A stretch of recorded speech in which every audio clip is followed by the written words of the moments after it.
Pathetic, बेकार, incompetent, यही सब शब्द आ रहे हैं जब आप इंडिया की बैटिंग देख रहे हैं इस टेस्ट मैच में। हम सबको कितनी उम्मीद थी पहले टेस्ट मैच के बाद कि फिर से इंडिया ये सीरीज ऑस्ट्रेलिया में जीतेगी, पर जो परफॉर्मेंस हो रही है यार, बहुत दुख के साथ कहना पड़ रहा है, मतलब लग ही नहीं रहा है कि ये खेल पाते हैं। बैटिंग में तो कोई भी नहीं चल रहा है।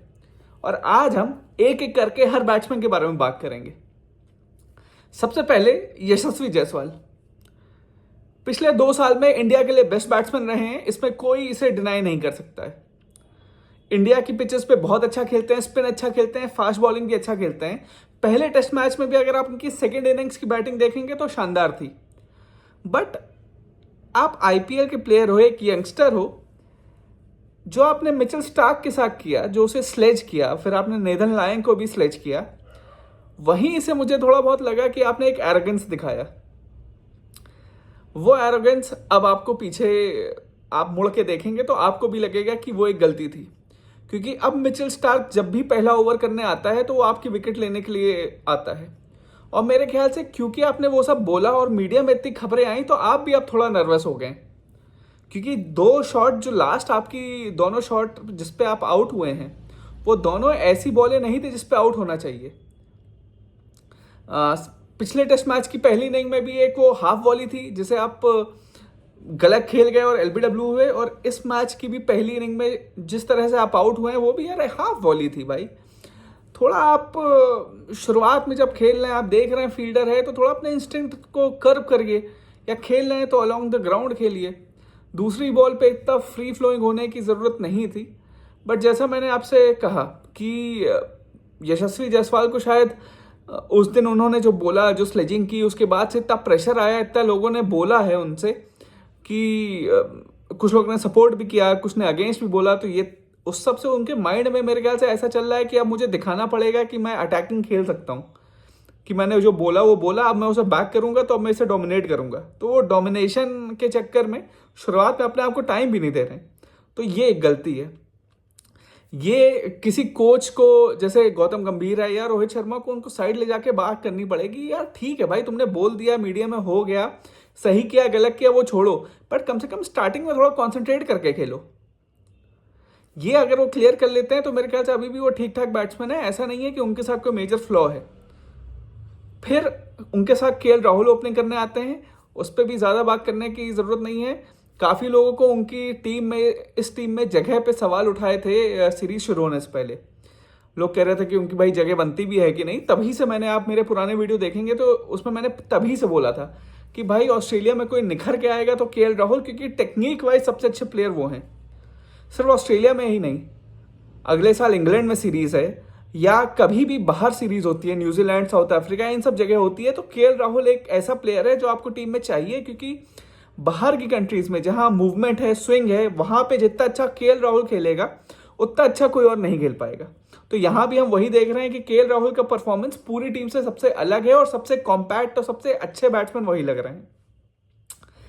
फिर 3 नंबर पे जिस बैट्समैन के बारे में मैं बात करना चाह रहा हूं वो है शुभमन गिल।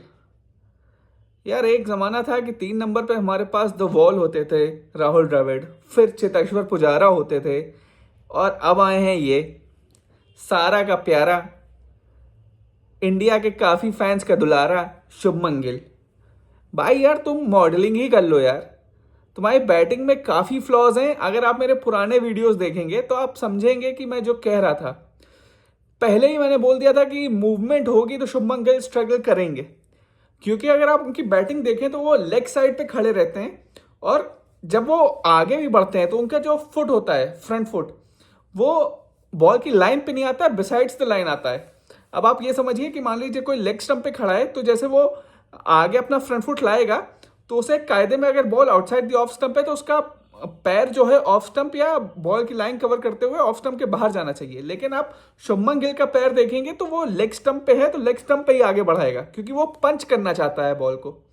इसकी वजह से उसके बैट और पैड में स्पेस भी रहती है, और अगर बॉल स्विंग होती है तो वो अपना हैंड्स थ्रो करते हैं, इसलिए वो स्विंगिंग बॉल पे जनरली आउट हो जाते हैं। और ये तो ऑस्ट्रेलिया है जहां पे मूवमेंट थोड़ी कम है। अभी आप देखेंगे, मान लो ये इंग्लैंड जाता है तो ये प्लेयर जरूर स्ट्रगल करेगा।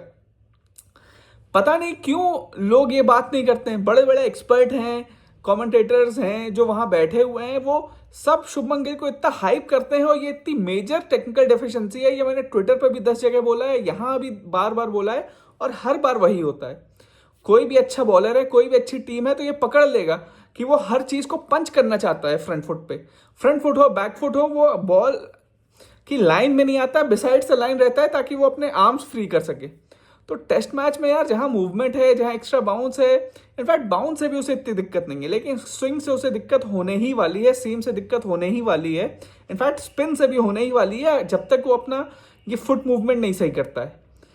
टैलेंट वाइज लोग, मैं समझ सकता हूँ क्यों उसे बोलते होंगे, क्योंकि भाई हैंड आई कोऑर्डिनेशन बहुत अच्छा है, तो लेंथ बहुत जल्दी पिक करता है। ये उसकी जो स्ट्रेंथ है वो ये है कि लेंथ पिक बहुत जल्दी करता है, लेकिन जो खराबियां हैं, जो वीकनेसेस हैं, वो भी किसी को बताना होगा, और पता नहीं क्यों ये लोग नहीं बताते हैं, और दूसरी टीम उसी को एक्सप्लॉइट कर रही है। साफ साफ दिख रहा है कि भाई तुम पंच करने के चक्कर में हो। फिर 3 नंबर पे, जिन्हें गोट हम कहते थे, greatest of all time, Virat Kohli. भाई इसमें तो कोई शक नहीं है कि जो 2013 से लेके 2018 तक का इनका समय था, उतनी अच्छी बैटिंग मैंने आज तक किसी भी बैट्समैन को करते हुए नहीं देखी, और वो भी तीनों फॉर्मेट में इतनी कंसिस्टेंसी से। मतलब बहुत बड़े बड़े प्लेयर मैंने देखे, लेकिन सिंगल हैंडेडली उस समय विराट कोहली इंडिया को मैच जितवा रहे थे। क्योंकि मुझे याद है काफी बैट्समैन थे जो नहीं चल रहे थे। युवराज सिंह अपने एंड पे थे, धोनी अपने एंड पे थे, और रोहित शर्मा उस समय इतने कंसिस्टेंट होते नहीं थे, तो विराट कोहली अकेले थे जो इंडियन टीम को मैच जितवा रहे थे। तो उसमें किसी को डाउट नहीं होना चाहिए कि he is one of the greatest, if not the greatest batsman of all time. But अभी जो सिनारियो है पिछले 5 साल में, मतलब मेरे हिसाब से तो वो टॉप 10 बैट्समैन की भी लिस्ट में नहीं आएंगे। बहुत मुश्किल है, क्योंकि जिस तरह से उनका एवरेज चल रहा है, जो उनका परफॉर्मेंस चल रहा है, आप कभी नहीं कह सकते कि ये प्लेयर एक ऐसा समय था कि इतनी ऊंचाइयों पे था। वॉकिंग विकेट हो चुका है यार। वो आते हैं, सेम मिस्टेक, फ्रंट फुट पे आते हैं, बॉल मूव करती है, उसे निक करके चले जाते हैं। अब वो यहाँ रहते भी नहीं है, इस पे भी लोग काफ़ी बवाल करते हैं कि भाई लंदन वाले हैं, आते हैं, खेलते हैं, सीरियसली नहीं लेते हैं। खैर काफ़ी बार हम लोग ओवर रिएक्ट भी करते हैं कि भाई आदमी को डोमेस्टिक खेलना चाहिए, ट्रेनिंग करनी चाहिए, लेकिन इस पर्टिकुलर केस में मतलब मेरे ख्याल से उनके फैंस हैं या जो भी है इस बात को मानेगा, और जिसने भी क्रिकेट खेली है या देखी है वो भी ये बात मानेगा कि डोमेस्टिक क्रिकेट विराट कोहली के लिए बहुत इंपॉर्टेंट इस समय हो गया है। क्योंकि क्या हो रहा है ना कि आप बहुत दिन तक मैच नहीं खेलते हो, फिर आप आते हो, तो जो आपकी खराब हैबिट्स हैं, जो आपकी मसल मेमोरी में है कि आपको खेलना ही है, अब किसी टीम ने उसके अगेंस्ट एक वीकनेस पकड़ ली है कि आउटसाइड ऑफ, तो आप जब डोमेस्टिक नहीं खेलते हो तो आप अपनी मसल मेमोरी को ट्रेन नहीं कर पाते हो कि मुझे ये बॉल छोड़नी है। और क्या होता है कि जैसे ही वो बॉल आई तो आप इंस्टिंक्टिवली खेल लेते हो। मैच शुरू होने से पहले या इनिंग शुरू होने से पहले I am sure Virat Kohli ये सोच के जाते होंगे कि उसे लीव करें, बट बिकॉज उन्होंने इतना डोमेस्टिक अभी नहीं खेला है, इतने मैच प्रैक्टिस नहीं किए, टेस्ट मैचेस इतने नहीं खेले हैं, तो वो मसल मेमोरी इतनी स्ट्रांग नहीं है कि वो बॉल है तो उसे छोड़ दें, इंस्टिंक्टिवली वो खेल जाते हैं उसे। इसलिए टेक्निकली से ज़्यादा मेरे ख्याल से एक मेंटल प्रिपरेशन होने चाहिए, और ये प्रिपरेशन उन्हें डोमेस्टिक में मिल सकती है, क्योंकि फिट अभी भी हैं। काफ़ी लोग कह रहे हैं रिटायर हो जाना चाहिए, अब इस पर तो भाई उनका पर्सनल कॉल है, क्योंकि इतने महान प्लेयर रहे हैं वो। बट एक बार डोमेस्टिक मेरे हिसाब से वो 5-6 महीने खेल लें, और ये जो अपनी आदतें हैं जो मतलब वो पोक कर देते हैं आउटसाइड ऑफ की बॉल को, अगर उसे बस वो सुधार लें, और वो बहुत आसान है सुधारना, वो भी मैं आपको बताता हूँ। अगर क्रिकेट जिसने भी खेला है या नहीं भी खेला है तो कॉमन सेंस की बात है। जो आप गार्ड लेते हैं तो काफ़ी बार क्या होता है कि आदमी लेग स्टंप का गार्ड लेता है, लेग स्टंप का गार्ड लेता है, तो बैट वो मतलब लेग स्टंप पे एक तरह से पकड़ता है, पैर उसके और बाहर होते हैं। तो अगर आपको आउटसाइड ऑफ बॉल जज करने में दिक्कत आ रही है तो आप ऑफ स्टंप का गार्ड लीजिए। मतलब आपका बैट जब आप नॉक करेंगे तो वो ऑफ स्टंप पे होगा, पैर आपके लेग स्टंप पे होंगे, तो आपको एक तरह से पता चल गया कि आपका ऑफ स्टंप कहाँ है, जहाँ पे आप बैट रख रहे हैं वही ऑफ स्टंप है। तो मतलब उसके बाहर जैसे ही बॉल आए तो आप उसे छोड़ दें, और लेग पे बॉल आए तो उसे आप क्लिप कर दें। इसमें एक डर बस यही रहता है जब आप ऑफ स्टंप का गार्ड लेते हैं कि एलबीडब्ल्यू हो सकते हैं, but Virat Kohli leg stump पे इतना अच्छा खेलते हैं कि मेरे ख्याल से ये रिस्क वो ले सकते हैं। इतना सा अगर वो एडजस्टमेंट कर सकते हैं तो मेरे ख्याल से बहुत इंप्रूवमेंट होगी कि आप ऑफ स्टंप का गार्ड लें और ऑफ स्टंप के बाद, क्योंकि इससे आपको ऑफ स्टंप का आइडिया हो जाएगा कि भैया जहां हमने गार्ड दिया वही ऑफ स्टंप है, तो उसके जरा सा भी बाहर बॉल है तो उसे आपको छोड़नी है। लेग स्टंप गार्ड में जैसे मैंने आपसे कहा कि फिर आप बैट ऑफ स्टंप पे रखेंगे तो आपको इतना आइडिया नहीं रहेगा, इसलिए इतना सा वो करके देखें, अगले मैच में थोड़ा इंप्रूवमेंट होगा। बाकी उन्हें डोमेस्टिक में जाके प्रैक्टिस करनी ही होगी, क्योंकि ये इंडियन टीम की पोजीशन है, कोई खरात में नहीं मिलती है। यहाँ 100 करोड़ लोग क्रिकेट देखने वाले हैं और कम से कम 10-12 करोड़ तो ऐसे हैं ही जो खेलते हैं। ना जाने कितने प्लेयर्स ऐसे हैं जो डोमेस्टिक में 10-10, 12-12 घंटे धूप में अपना पसीना बहा रहे हैं इस उम्मीद में कि उन्हें एक चांस मिले। तो उनके साथ भी एक ये नाइंसाफ़ी होगी कि कोई प्लेयर सीरियसली नहीं ले रहा है, बाहर चला जा रहा है, अपनी क्रिकेट को इतना सीरियसली नहीं ले रहा है, बट सिर्फ नाम पे खेल रहा है। तो वो भी उन्हें देखना चाहिए कि भाई किसी डिजर्विंग की जगह ना ले।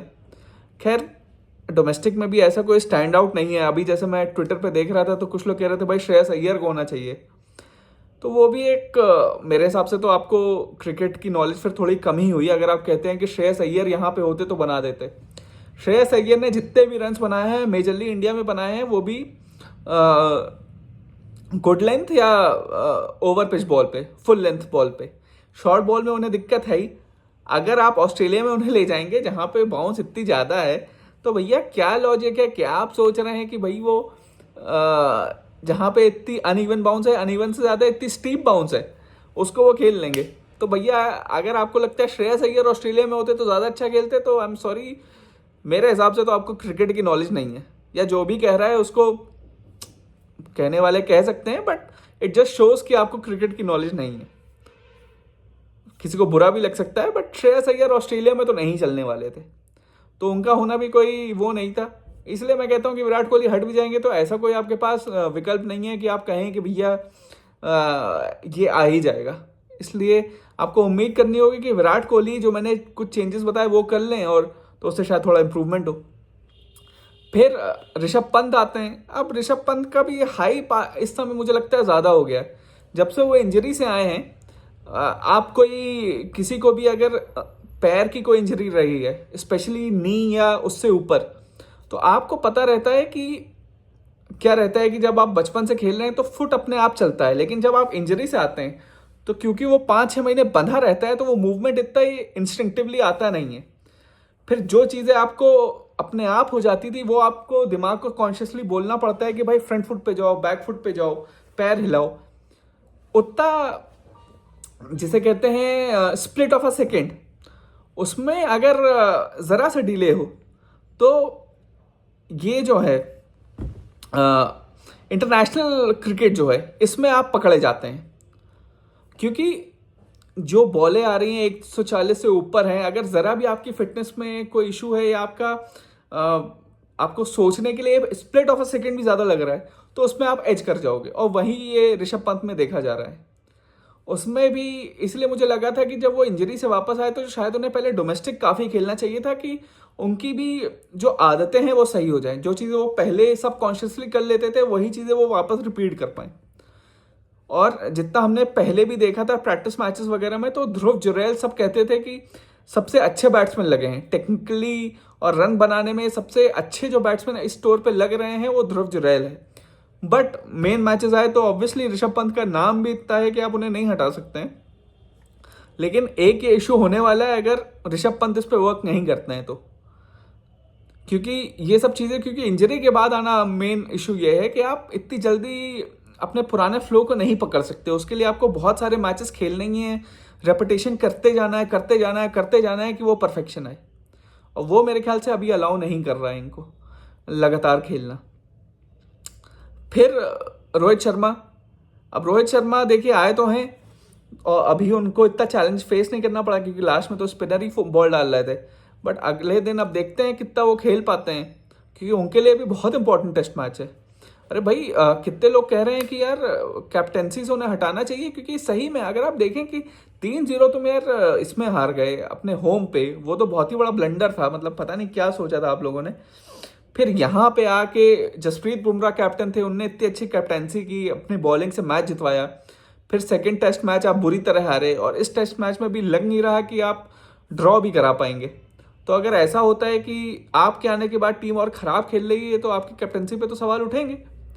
और जो आपने कल बॉलिंग चेंजेस भी किए और जिस हिसाब से आपने बॉलिंग चलाई तो वो भी एक कोई कॉन्फिडेंस दे नहीं रहा है। माना कि 25-30 ओवर के बाद ये बॉल एकदम जैसे ही थोड़ी पुरानी होती है तो पिच बहुत आसान हो जाती है खेलना, लेकिन 30 ओवर से लेके 80 ओवर, जो 20 में 50 ओवर होते हैं, उसमें आपको इतना रन नहीं खाने चाहिए। फिर ही तो आपकी कैप्टनसी आती है। जब बॉल स्विंग हो रही है, सीम हो रही है, तब तो कोई भी Tom Dick and Harry captain बन जाए और विकेट्स आ ही जाएंगे, क्योंकि जसप्रीत बुमराह जीनियस है भाई, हम सब जानते हैं, तो वो तो विकेट ले ही लेगा। आपका कंट्रीब्यूशन तब आता है जब पिच में कुछ नहीं हो रहा है, मूवमेंट नहीं हो रही है, तब आप कैसे कैप्टनसी कर रहे हो। और कल देखा गया कि आप बहुत डिफेंसिव थे। तो वो अगर आप वर्क नहीं करते हैं, अगर आप रन नहीं बनाते हैं, तो भाई रिटायरमेंट वगैरह की चीज़ें आपके लिए भी आएंगी, क्योंकि आप लोग भी, आप और कोहली दोनों 35-35 से ऊपर हैं और फिटनेस भी माशाल्लाह आपकी कोई बहुत अच्छी तो है नहीं, तो सवाल तो उठाए जाएंगे। और इसीलिए आपके लिए इनिंग्स बहुत इंपॉर्टेंट है। बट स्टिल मैं कहूँगा कि ऐसा कोई हमारे पास रिजर्वायर ऑफ टैलेंट बैठा नहीं है। अगर फुल फ्लो में है रोहित शर्मा, तो उनसे अच्छा अटैकिंग बैट्समैन अभी भी कोई नहीं है। कल शायद हो सकता है आप उन्हें काउंटर अटैक करते हुए भी देखें, तो ये एक आप उनकी तरफ से देख सकते हैं कि हो सकता है थोड़ा वो अटैकिंग जाएं, क्योंकि शॉर्ट बॉल में उन्हें दिक्कत नहीं है, तो स्टीप बाउंस से उन्हें इतनी दिक्कत नहीं है।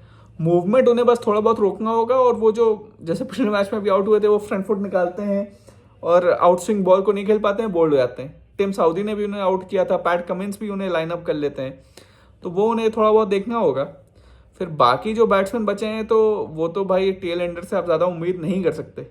अभी कुछ उम्मीद है तो इस पेयर से, केएल राहुल और रोहित शर्मा, और दूसरा रेन से, क्योंकि आज भी बस 17 ओवर का मैच हुआ और कल और परसों तो और ज़्यादा बारिश होने की उम्मीद है। तो सारे इंडियन फैंस तो यही सोच रहे होंगे यार बारिश हो जाए, कम से कम ये टेस्ट निकले, क्योंकि गाबा वैसे भी अगर आप देखें तो बहुत टफ वेन्यू है किसी भी बाहर की टीम के लिए। पिछली बार ज़रूर हम जीते थे, लेकिन उससे पहले हमारा कोई रिकॉर्ड इतना अच्छा नहीं था, तो टफ वेन्यू तो है। और अच्छी बात यह भी है कि इसके बाद जो 2 वेन्यू हैं, मेलबर्न और सिडनी, दोनों हमारे मुताबिक हैं।